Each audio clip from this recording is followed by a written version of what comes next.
紐約僑界慶祝中華民國114年雙十國慶，向國父孫中山先生銅像獻花典禮現在開始。請經文處李志強大使就位。請紐約中華公所朱超然主席就位。請七大僑團代表就位。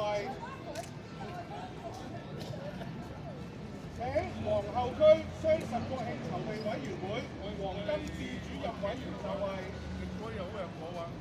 請新澤西州雙十國慶籌備委員會戴同昌主任委員就位。現在請全體肅立，向國父銅像獻花。首先請中華民國駐紐約台北經濟文化辦事處李志強大使獻花。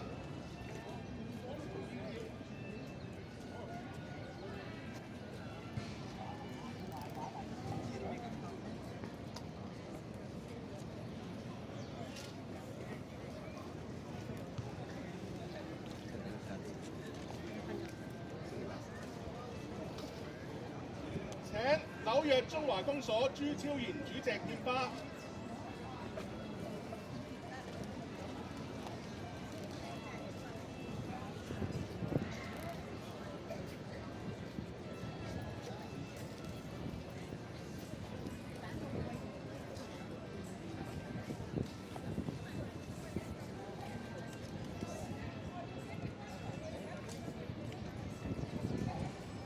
現在請全體向國父銅像行3鞠躬禮。